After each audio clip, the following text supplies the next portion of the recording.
Hello and welcome to the Open Spring INSPIRE Hackathon kickoff webinar. My name is Anna Kubíčková. I am going to be your host today. And just to briefly introduce myself, I work for the Plan for All and I am mainly responsible for organizing the INSPIRE Hackathons. So in case you have any questions about the hackathon, whether during the webinar or after it ends, do not hesitate to contact me. I'll put my email address into the chat very soon. The Open Spring INSPIRE Hackathon is focused on developments and innovations in agriculture, the environment, transport, tourism, geospatial applications or remote sensing. And today we are going to have the pleasure to introduce you to the objectives of all 11 very relevant series of challenges that were defined for this hackathon. This hackathon is already the 18th INSPIRE Hackathon organized by the Plan for All Association and the fourth one that is organized fully virtually. Luckily, the Plan for All has many cooperating organizations like Wireless Info, Czech Center for Science and Society, InnoConnect, and many more that help us with organizing the event and support the hackathon. Now I will tell you a couple of words about some organizational aspects of this hackathon. The hackathon will take place from now until the end of May, when the final event will close the entire hackathon. The registration for the hackathon is open, so if you like the particular challenge you are going to hear about, you can register for the hackathon immediately. After registration, you will get the invitation email from the mentor of the challenge, who will invite you to cooperate with the team, and you can start hacking. The communication in team usually takes place via Skype or WhatsApp, but the means of communication just depends on the mentor who leads the entire team. That's all for me for now, and we can slowly move on to the introduction of the challenge number 1, how to improve Open Land Use version 2. Michal, are you ready? Yes, hello. Hello, Michal, the floor is yours. Oh, thank you. I will just share my screen.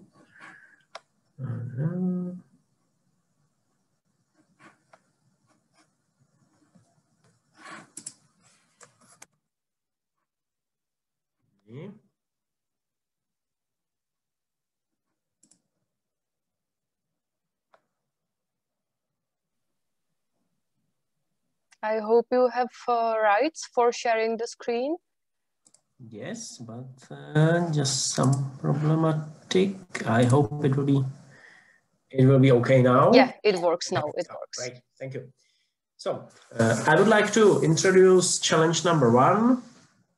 So it's about open land use and how to improve or how to cooperate on testing of new generation of open land use. We call it OLU 2.00, and with our colleagues Karel Charvat, Kristýna Čerbová, and Dmitry Kožuch, we will be mentoring this challenge and cooperating in this challenge.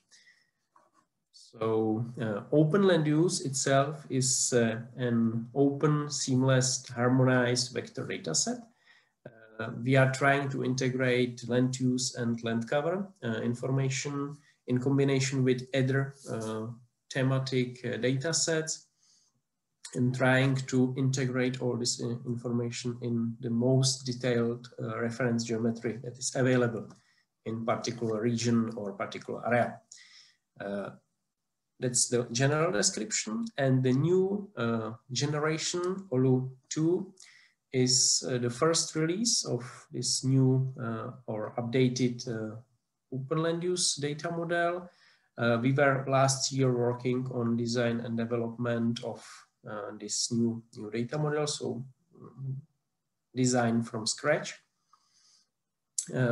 We proposed different approach how to create and how to utilize open land use, and we would like to try to offer or integrate this data set as potential cooperation for Green Deal or Destination Air strategies. So that's potential for larger extension and larger utilization. So this is the new data model that we were developing. It's a UML model, so just basic features are shown. The main idea behind this UML model is that we are dividing geometrical and non-geometrical attributes of Olu features, and we are connecting them via spatial joins or spatial intersects, and trying to accumulate attributes to different geometries and to different level of details. So that's the reason why we decided to take this approach. So we have complete new data model with feature catalog, and we have one testing or first implementation in Postgre database with PostGIS extension. So we are trying to work on this implementation and testing in such environment. What should be goals of this challenge? We would like to work on verification of design and developed or implemented version of this Olu2. We would like to test to integrate other thematic data sets and improve reference geometries, how to cooperate with these methodological steps, and try to continuously update content of open land use when there is change in the whole data set or in particular part of data set. So how to update this data set. And we would like to test updating of open land use by data from remote sensing. So try to update this whole data set based on Earth observations or remote sensing data.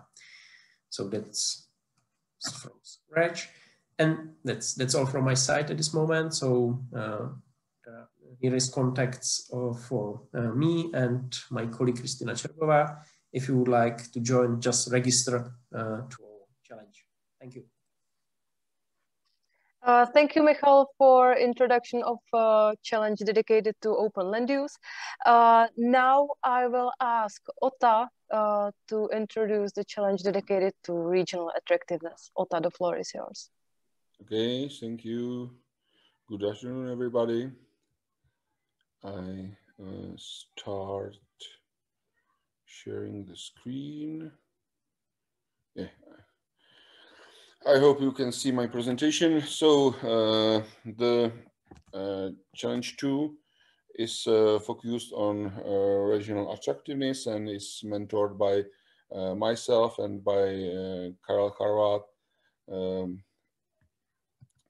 What is the regional attractiveness? It's assessment of some potential of particular regions, and this potential is based on one side on exact input data or some statistical data and data from different surveys and so on. And on the second side, this assessment is based also on subjective requirements of different target group, because one region can be very attractive, for example, for farming and agriculture, and the same region is not so attractive for traveling or for living of young people and these things. So our assessment is calculated and processed from two sides.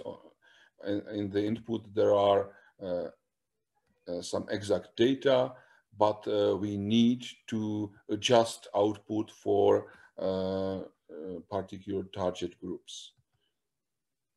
The current status of regional attractiveness mapping and assessment, you can see some examples of developed products. There are some static maps. For example, we have developed maps for African countries or for municipalities in Czech Republic. in case of African countries, you can see the index of regional attractiveness. So it makes some ranking of regions.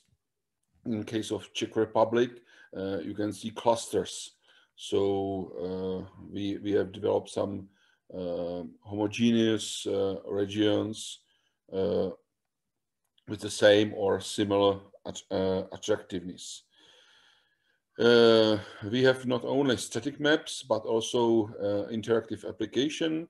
You can see also 2 examples of these application. On the left side, this is application of European NUTS 3 regions, and on the right side, Czech municipalities. And above all, these applications are the main goals and objectives of this challenge, because we would like during this hackathon improve these applications. We would like to add interactive components and to start develop some input data builder which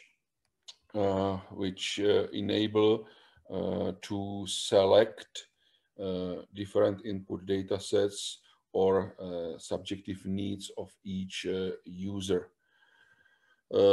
Also, we would like to add new data to our input data portfolio.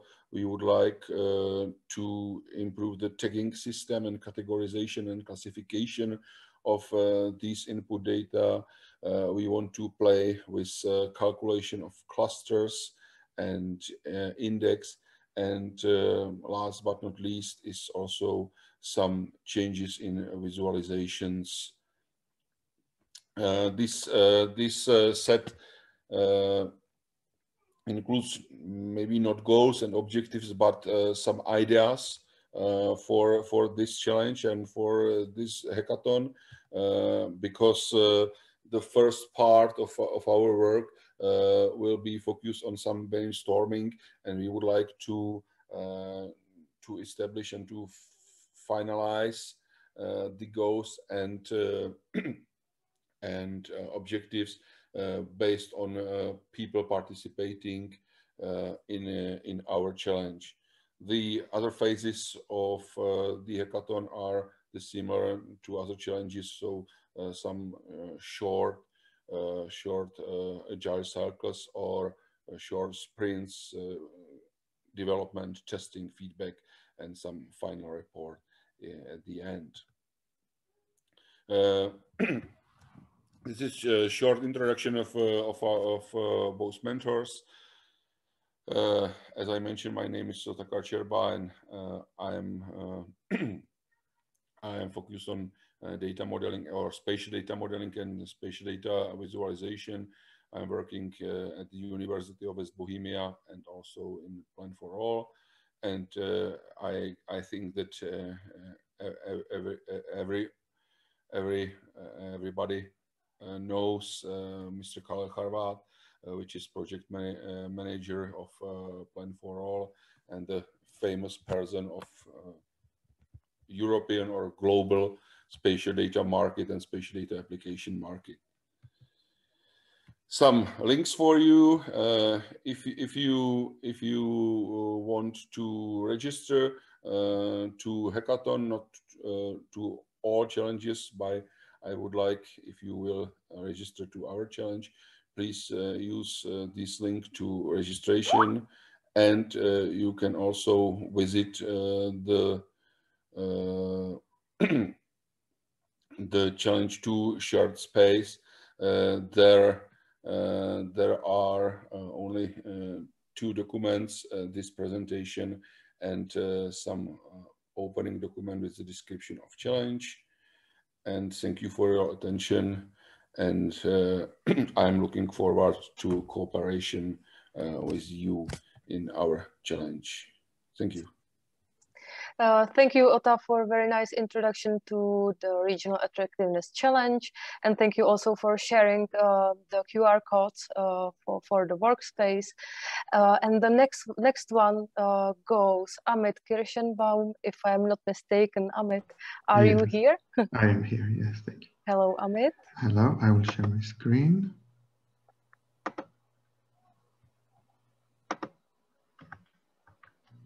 Okay, thank you very much, Hannah. I'm Amit Kirschenbaum from the Institute for Applied Informatics in Leipzig. And the focus of this challenge is analysis of drought conditions for selected use cases. Our team includes Dr. Christian Zinke-Wehlmann, Jörg Schließer, and myself. So what is drought? A drought is a natural hazard that can be loosely defined as an abnormally long, still temporary time period of water deficit. And considering the length of time period as abnormal is of course related to a given location. Europe has experienced several drought events for over a decade or even more. And this led to devastating impacts on livelihoods, ecosystems, and agriculture. Though droughts cannot be avoided, we can still try to manage them better and reduce their effects. And this requires, first, monitoring drought conditions in a timely manner and evaluating their severity. Drought is commonly divided into several subcategories based on disciplinary perspectives. Each discipline incorporates different physical, biological, and socioeconomic factors in its definition. In our case, Stargate is an Horizon 2020 project in the field of climate smart agriculture. And therefore, our interests are mainly in meteorological and agricultural drought categories. So what will we do in this challenge? In this challenge, we will extract relevant parameters like precipitation, temperature, soil moisture from weather models and Earth observation systems. And we will apply different drought indices to these parameters to quantify drought events by different properties like severity, duration, and onset. A drought index, what is drought index? Basically a measure to measures the deviation of some parameter values from the norm for a given location and period. We look for participants who enjoy programming in Python, with experience in statistical modeling, in geosciences, in agronomy, in everything. And that's all. Thank you for the attention. And we look forward to hearing from you. Thank you very much, Amit. Thank you. So in case you like the challenge number 3, please check the registration link I've just put into the chat, and you can sign for this challenge. And the next one goes Jiří Bouchal with the analytical map of traffic incidents in the Czech Republic. So Jiří, the floor is yours. Thank you, Hannah. I'll just share my screen. I hope this is the right one. Do you see my screen? Yes, yes, I can see it. Fine, thanks. Hello, my name is Jiří Bouchal. I'm from InnoConnect, one of the supporters of this hackathon. So thanks for inviting us here. And I would like to introduce our challenge that we suggest for the participants. So what we would like to offer is support in creating an analytical map project of traffic accidents in Czechia. So the main objective here would be to analyze several years of traffic accident data in the Czech Republic, which will allow users to discover trends, patterns, and critical spots in the data, in the traffic accident data. What we offer here is to use our technology, which we call GLayer, to create such a analytical map visualization. What GLayer is basically an engine that you can use for interactive visualization of big and complex spatial data with temporal dimensions. So ideally, and that's the case of the traffic accidents, this data has geo-coordinates and timestamp and many different and additional attributes, which you can use for applying different filters in the map and through charts and checkboxes. So the idea here is really to create more or less ready-to-use product for users to play with the traffic accident data in the Czech Republic. When I just look a bit more in the data, so the data it's open data, which is provided by police in the official statistics. It's provided since mid-2016, so there is almost 5 years of data for the whole country. So quite a big data set. Apart from the timestamps, it provides information on the involvement, like where it was cyclist, pedestrian, truck, car, etc. Different road conditions, weather conditions, information about the driver, about the make of the car, and many more attributes. There is really a lot of complex information which you can use to invent different filters and checkboxes. To do that, we will let you in our admin interface of the GLayer, that the first beta version that we currently released. So you will be able to configure and define your map visualizations through a user interface that you see here on the screenshot. So it's let's say that you don't need a very detailed coding skills. It's done through the user interface, and you need, of course, to have some knowledge in terms of data processing and analytics in order to understand the whole data set and to configure the map project. That brings me to the mentors first, and the more, let's say, all the general questions and support will be answered by me. And when it comes to technical details, data processing, analytics, and configuration of your map project, that would be František, who will be supporting you. So yeah, this is it. I'm happy to answer any questions and hope you will be registering for our challenge. Thank you, Jirka. Any questions from the audience? If not, if not, we can slowly move to the challenge number 5, which is dedicated to Smart AfriHub, and I can see many participants from Africa. So now it's time for the African challenge. Karel and Markéta, are you ready? Hello, everyone. Yes, we are ready. Hi, everyone. Yes, of course, we are ready. So, excellent. My name is Markéta Kolárová, and I'm one of the mentors of this challenge number 5 called Smart AfriHub 3, African Agricultural Water Security. Another mentor is Karel Charvát, and then Tula Leite, she's not available today, but we are here to give you today some important answers to questions about this challenge. So Karel, could you tell us why was this Smart AfriHub challenge prepared? I have to say that I had many opportunities to visit Africa and meet people from Africa, and I saw that in some way smart agriculture, ICT for agriculture is important for Africa, and that there is big interest about this topic.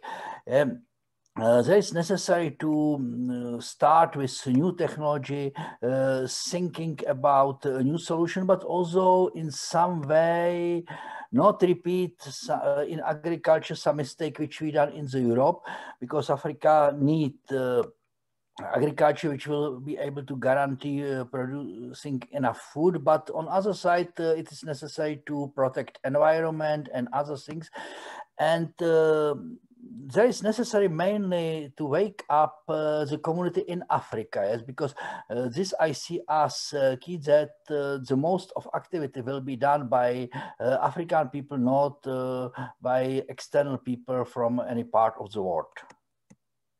Okay, can you tell us something about the history of this hub, Smart Afri Hub? It started already 2 years ago when we organized the first hackathon focus on Africa. This was connected with ICT Africa conference in Nairobi. And this hackathon had two parts, virtual and then in situ, which was running in Nairobi. And in this time, we start to build the community and also technological solution, and also collect ideas from the Africa. We had big success with this topic and with all these hackathons. So last year, we continue with the development of Smart Afri Hub, and in reality there is already a community which is working almost every day using WhatsApp, communicating together and exchanging the knowledge. And I think that it is important, and we would like to continue in this topic to put people together, because you can see that I'm mentioning that we are building some social space, and social space is not only about the technology, but social space is mainly about human, yes, and these are the most important, and we would like to put people together, collect an idea, look how probably in future we will be able to finance this idea, make promotion for this. So this is the way we already publish a number of articles on the base of this with our colleague in Africa, and this is what we would like to continue. Okay, so let's say those were the goals of Smart Afri Hub Challenge, or are there something else? Yes, we have in principle more goals. One is to continue and improve the platform, yes, to collect the ideas, but I think that this is not the most important. More important is again to collect the new ideas, what is needed in Africa, what are thinking of the people. Then what is important is put people together and look on the possibility how we can promote what is needed in Africa, and eventually also look for some potential project which could be developed in Africa and help to the African communities. Okay, so specifically, who are we looking for in this challenge? We are looking for any enthusiastic in Africa, but not only in Africa. Yes, I think that all is about some exchange of information. I remember last year we had cooperation with people from India about blockchain in Africa. So it could be connected people from different parts.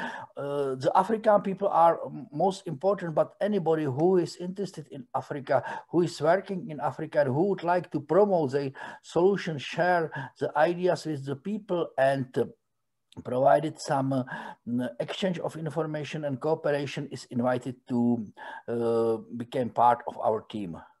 Okay, so and the main important information, how can people participate? For registration, so you have to register yourself. Some people are already part of the WhatsApp platform, which was not designed by us, but which was defined by people from Africa.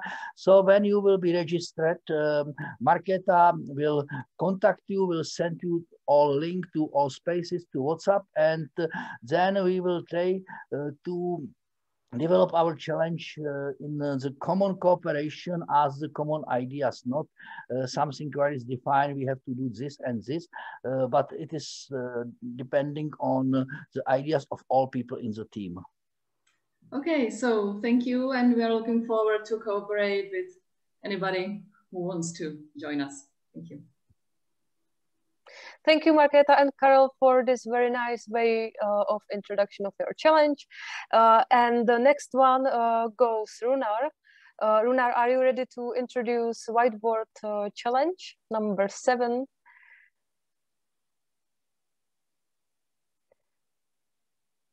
Runar, can you hear me?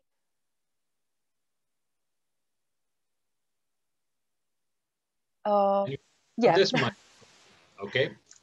It's not the one on my headset, so the headset becomes more decorative than actually useful. But okay, what to do? Maybe it is simply a matter of a muted microphone. Are you still able to hear me? Yes. Okay, very good. Okay, so I will try to share the screen and we will see what we can manage to do. So I'm going to introduce briefly challenge 7 called the Map Whiteboard Challenge, and it's split in 2. So there are three people set up as mentors for this: Eliška, Karel, and myself, and I think they are listed in the order of how reliable they will be to access. But nevertheless, I suppose I'm the one introducing it, so I am also the one who should tell something about it. So the Map Whiteboard is a fairly, it's a relatively old idea that has been long in the coming, but of late it has been developed quite a bit further by our very good colleagues in Latvia,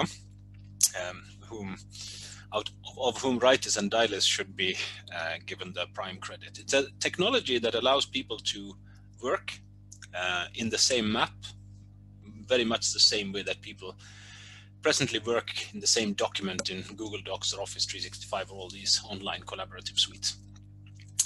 And if we try to just see the repercussions of this in a sort of a mapping context, it means that 2 people can be connected, or 200 people can be connected to the same map. When I move around in the map, you can see my cursor on your screen, and we can then collaboratively go on to edit and create data together. And when I create something here, it will also appear to in the other map if the layer was turned on, that is, I think. No, I'm drawing to the wrong layer here, sorry. So once I draw things here, we can isolate information into layers, and now you will have seen that it popped up over here. So it means that collaboratively people can work on developing map data together, seeing the same screen, sharing the same type of layers, adding and collaboratively building maps, and working together to create information, which is quite useful both in ad hoc data gathering context and in many collaborative purposes in government, public sector planning, and that sort of stuff. So based on this, there is developed now a fairly mature proof of concept, which has sort of a Google Drive style interface where you can log in, you can create your maps, and you can share them, create projects that you share and work on collaboratively with people. And data can then subsequently be downloaded as GeoJSON and worked on further in professional offline GIS tools and whatnot. There are two technical, two challenges in the Map Whiteboard branch, I should say. The one is technical and addresses mainly people who have a development experience, development interests. The other one is more functional and business oriented, and it is to try and define a sustainability model for the Map Whiteboard technology. The first one is attempting to ensure that there is a certain scalability of this proof of concept. Now it works with a certain number of people connected, but this technology uses WebSockets to exchange information, and we pass across updates on cursor locations several times per second. So with increased use, there will be increased load, and it's necessary to ensure that this technology, if we push it, is able to handle large workloads. There's also no benchmarks that have been made to test the capacity of this or to determine neither the hardware nor the software requirements to solve this. So the technical challenge will will be circling around that, defining, improving scalability, defining requirements both from the software and hardware perspective, and trying to make some advances on that. So one technical challenge. On the business side, this is a tool that is born out of, I'm not sure we should say love for Google Docs, but more, let's say, hate for offline document management, and love for the benefits that Google Doc brought with it, which was namely the idea of being able to collaborate on the same document until every party connected was satisfied, and everybody could see how a document evolved. And the love for the technology was what grew it forth. But if something like this should have a life, it needs also to have a purpose. So the business challenge goes to try and define the killer use cases within government, academia, business, or for individual, personal navigation purposes, personal mapping purposes. It goes into how this can be made into a cross-platform enabler, as long as this is just a tool that sits inside one application, it will not have a very significant grasp on the market. But how and where does this technology need to plug in order to make some waves in the GIS world?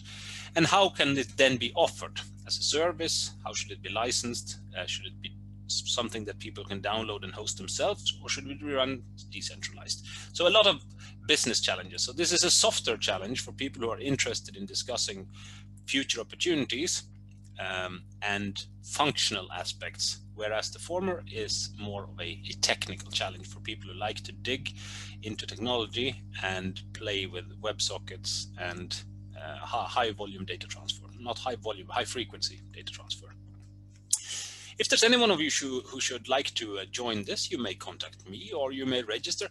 I was unaware of this vaguely inter-challenge competitive element here, so I have just put the link for the overall registration site, and I assume that you will all be able to route yourself to whichever challenge you find interesting. I would be very happy if someone would join this one, but I think you would find great pleasure from many of these challenges. So with that, I say thank you very much and hand the word back to our managers. Thank you. Thank you very much, Runar. So if you like the idea of such collaborative map creation, do not hesitate to register for challenge number 7. And now I will ask Herman Schneeweiss to introduce the challenge dedicated to Sentinel-1 and Sentinel-2 analysis for agriculture. So we have skipped the challenge number 6, and now it's time to introduce it. Herman, are you here? I'm. Excellent. Thank you. The floor is yours. Thank you. Yeah, I hope you see my screen. Hello, everybody. I want to introduce to challenge number 6, which aims to make agriculture more intelligent. As you heard in some previous challenges, my goal is to motivate you to join our challenge and make together something useful. Someone could ask a question. Why to use satellite data, or why to change the present state and change the way the agriculture is done? My answer is that agriculture is under the pressure, and from one side it is ecological pressure, which wants the agriculture to be green and sustainable, and the pesticides and other chemicals which are used are regulated, and the regulations are more and more strict. People also want to drink clean water and don't want the farmers to destroy the land. And from the other side, it is productivity pressure, because everybody wants to have enough food, and we also want cheap food. And the population is growing, and the food is good to be local. And therefore the agriculture has to change and has to be more precise, let's say, and more effective. And in this challenge, we want to support the farmers to implement the precision farming methods. We are not starting from scratch. We will continue in work that has been done during last 3 hackathons. And basically, we will build and improve our AgriHub application.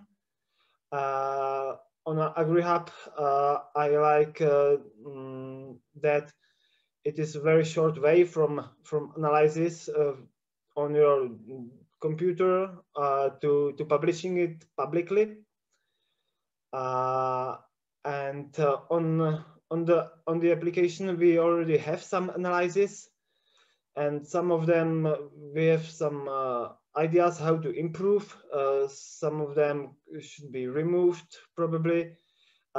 We can add some new analysis, or some of analysis could be applied on different locations and compare the locations. We also need to work on better usability by making some use cases and giving feedback from the users. And we are also open to any ideas which come from a member of the challenge and some innovations. So that's what we will done in the challenge. One specific topic is classification, which is one of our priorities. We've already made some trials, but we want also experiment with deploying artificial intelligence. In our team, we've got a member who has experience with it, and we should also extend the classification in sense of time and area. We also need to determine proper accuracy of the classification and do some useful comparisons of the classified layers and the real state. Thank you for your attention, and me and Iva, which is expert on radar data, are looking forward to cooperation. Thank you very much, Herman, for the introduction. And Karel just put the note into the chat that the results from this challenge will be also available at Smart AfriHub. There will be some experiments for Africa, so you will see those results also at Smart AfriHub. afrihub.com. So thank you, Herman, again, and I will give the floor to Karel Jedlička with the Aggro Info application. Hello everybody. Good afternoon. Thank you for the word, Hannah. And I will just shortly introduce the next challenge, which is called Aggro Info application. And it's basically an attempt to create a kind of integrated application from already existing applications we have in our team or teams in order to provide information to a farmer in understandable, readable, suitable way. So usually the role of the geographical information expert in the area, I mean the cooperation with the farmer, is to prepare the data. It's often called the turning data into information, but there is somehow a trouble how to overcome this gap here. So it means how to prepare the information in a way which is suitable to understand the studied system, so to get the knowledge, and at the end of the day to do some decision making based on evidence on data. So in order to address this gap, we would like to sit down with UX expert, user experience experts to discuss the ways in which the information should be interpreted to the users. So it means to farmers, agriculture experts, etc. To start from somewhere, we actually have two applications ready. One is the so-called prototype of yield monitor. The application uses a lot of information, what was just Herman described. So you saw that in the previous challenge. I would just complement it with this agroclimatic atlas application. You can click and get to the prototype. As it's in Czech only, sorry for that for now, but it will be transferred to English very soon. And you can look to different, we call it agroclimatic factors. In this case, it is the number of days without freezing in particular years, as you can see here. So these are two quite different types of information. Both of the information we would like to present to the farmer, and hopefully in a unified environment. Therefore, we will prepare so-called mockups and related use cases as recorded interaction of a user with the system on a very detailed base. And we would like to prepare these types of mockups as the result for both the applications you mentioned, and we can discuss also other information to be processed using these mockups if there is someone who is interested, for sure. But to start from something particular, we would like to address these two pieces of information. So it's the in-field variability of the yield and the agroclimatic data. So that's more or less all from my side on behalf of this challenge. I would just like to inform you that the team is forming. As you can see, names are coming here. Just before we start today, I checked the registration, and I saw like 8 to 10 names interested into this challenge. So thank you for this interest, and we will send you detailed information soon.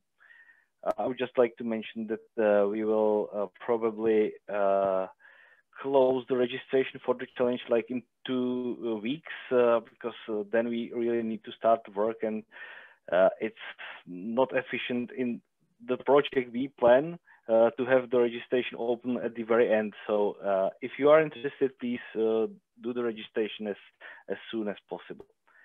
So that's all from me on behalf of this first challenge. And thank you, Karel. Thank you. And as I know, you are mentor for the challenge number 10 as well. So could you please introduce this one? Thank you. I will do so. Yeah, it could look a bit strange that I'm jumping from agriculture to traffic and transportation. We see a common ground of our knowledge, and it's the geomatics, it's the geographic information science, and work with the spatial information. So I have the opportunity to lead also this challenge, which is related to OpenStreetMap map data and their suitability for traffic modeling. This is again not the first hackathon with this type of project, so we already have something in hand, and we will continue. And basically what we would like to do is in the ideal way to prepare traffic model, which means the modulation of how the traffic flows in different day hours, in different days and year periods in the area of interest, such as city, and to do it purely from OpenStreetMap data and other open sources. We did such an attempt last year. It was in the Kenya. Was it? It was some hackathon in Africa. Sorry, I forget the city now. Kampala. Yeah, thank you, Hannah. It was Kampala, and at that moment we worked with data with no restricted terms, and therefore the traffic modeling there wasn't reliable enough. But this time we have a better import prepared, and we would like to use it for the city of Bruges. Prepare the data and then compare how close to reality it can be using so-called GEH statistics, which is something detailed described in some link we have in the challenge description if you are interested. And basically what we are looking for is to take the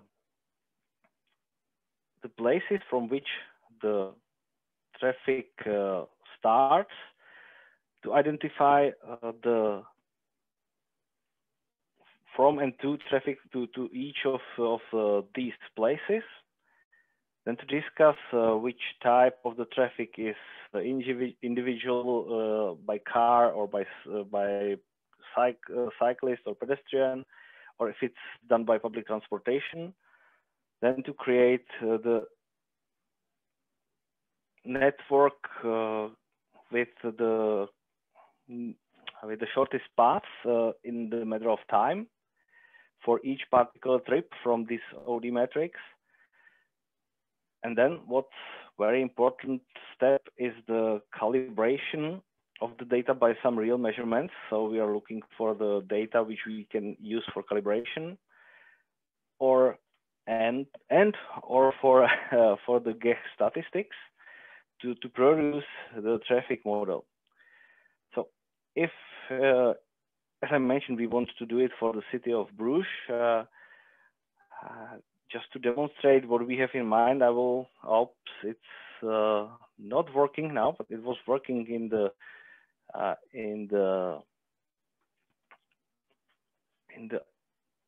morning. Sorry, so I will just go to different instance of the model.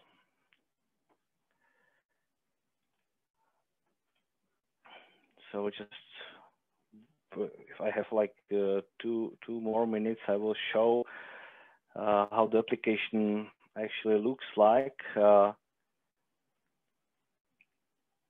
And the application can, in this case, can show historical traffic data, the data in real time, and there are modeled data. And if we search for some already existing experiment, I'm not going to prepare my own now, but I can show the model and compare the traffic in the model with, yeah, hopefully I'm doing the right comparison now.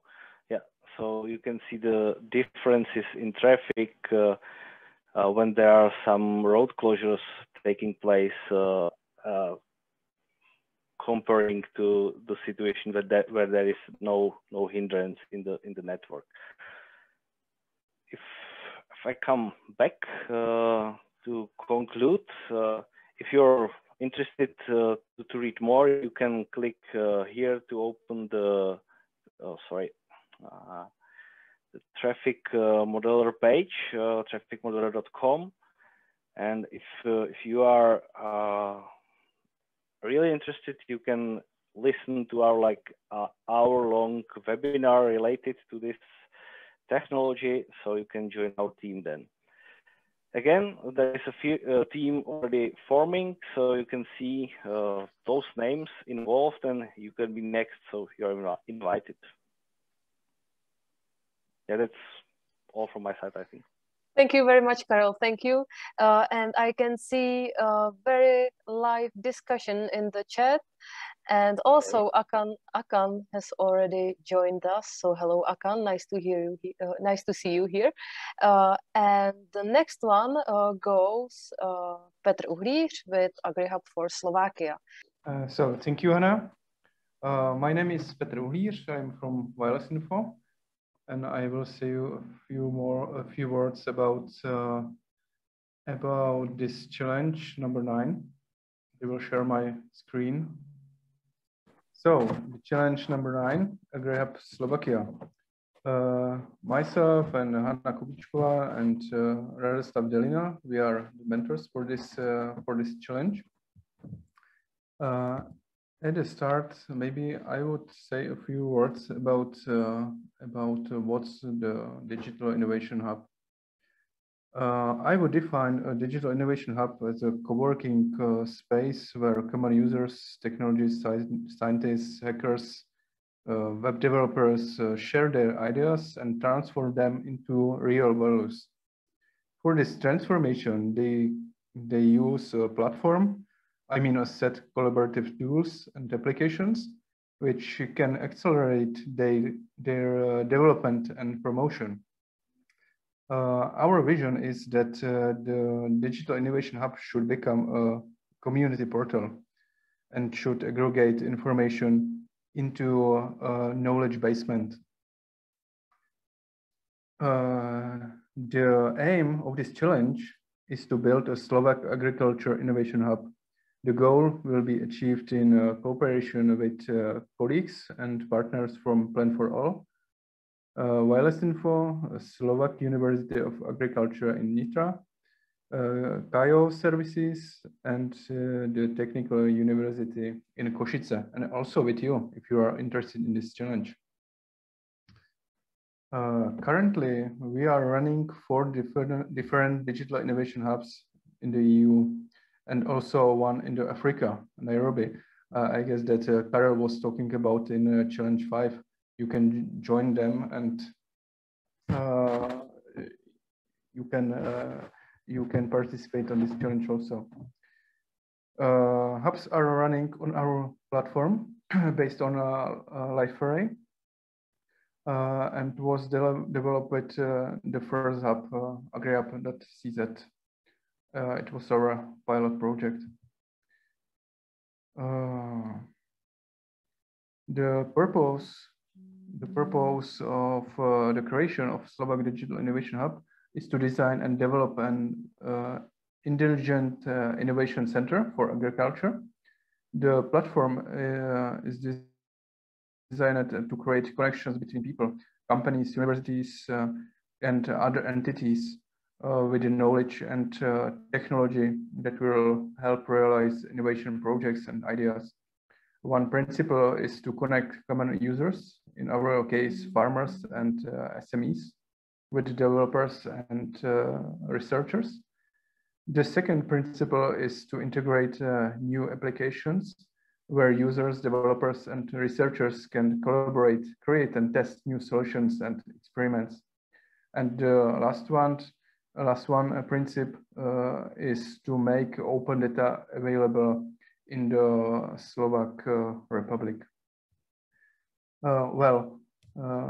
We are looking for people who are interested to this challenge. At the start, we will prepare a prototype of the AgriHub. Then we have to prepare some content and also prepare a data for new map creations, map compositions. So if you are interested to this challenge, just join us. Thank you for your attention, and I will take the floor to Hannah.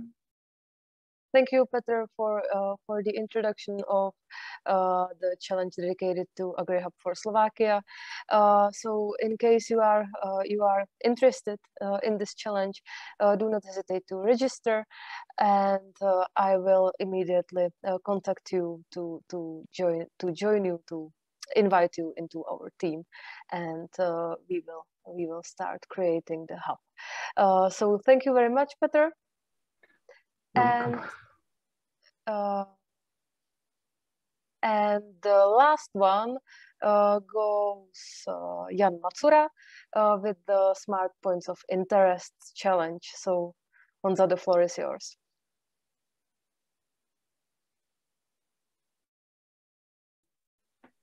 Hello, good afternoon. Thank you, Hanka. So it's my pleasure to present you the very last challenge of this hackathon, which we have named From Smart Points of Interest Towards Sustainable Points of Interest. So briefly, what are the Smart Points of Interest? Or as we call it shortly, SPOI. It's an open data set of mainly touristical data, which was created some time ago, and it is presented online as linked data and open data. This database contains points of interest, and they are available from all parts of the world. Here you can see on this slide a very simple visualization of the data. You can see individual points, which are divided into categories like restaurants or hotels, information posts, anything which is related closely or broadly with tourism and such. And these points come from our database. They are stored in a format of RDF, and they are linked to other sources. Here you can see that every yellow dot on the map represents a single point of interest. So we have really a worldwide coverage. It's a seamless model. There are no borders between countries. A point from Spain will have the same information as a point from Uganda, as a point from Peru and other parts of the world. So this is the big advantage of our data set. It's the same from every place in the world. When this database was created, it was some 5 years ago or more. We have used mainly OpenStreetMap to extract the data. So here's that's the reason why the coverage is so large. Currently, our database has more than 30 million points of interest, which is quite a nice amount. We cover more than 200 countries, including their dependent territories, including some parts of ocean and Antarctica. And apart from OpenStreetMap, we have used 13 other data sets to create the SPOI database.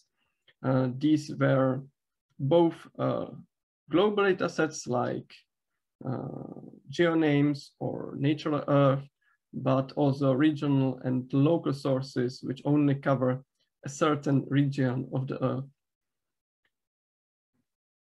So this is what we have now.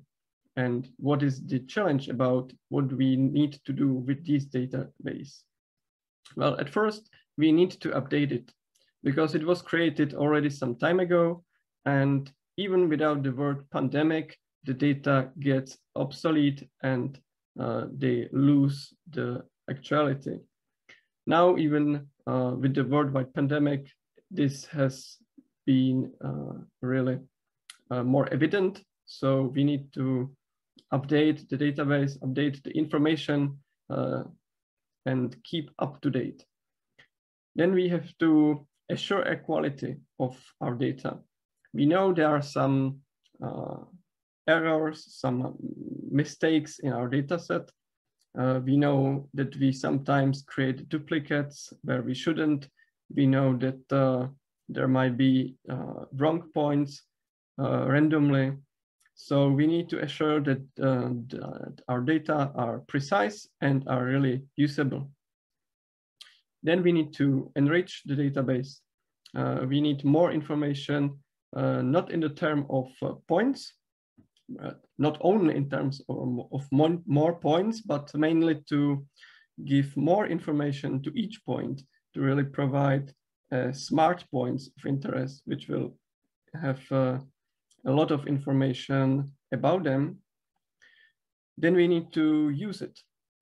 That's really critical. Not only have this nice and pretty database, but also to spread the word that it exists, to promote it, and to extend the usage of it, to really find someone who can get a use case to solve problems with it, and so on. And probably we can even monetize it. Well, we probably won't be the richest persons in the world, but creating this, of course, costs some money. So we have to find out if there is some way to get at least some of the financials back to the development to really assure that this database can be updated regularly and can be sustainably developed. So these are the main goals. Drill down to the 3 lines of text. There are basically 2 sub-challenges. The first is to create a robust and easily maintainable pipeline from OpenStreetMap to SPOI transformation. The reason is that when we first created the SPOI, the scripts were mainly created to be one-time usage. We need something that can be run well, regularly, periodically, and easy to maintain. Of course, we have to think in this part also into integration with other sources, but primarily our focus is the OpenStreetMap now. The second part of the challenge, which will be mainly mentored by my colleague, Rune Bergheim, of whom you have already heard one challenge. Well, this other part is to identify sustainability options and to propose one or more business models to ensure the continuation and optimal added value from SPOI.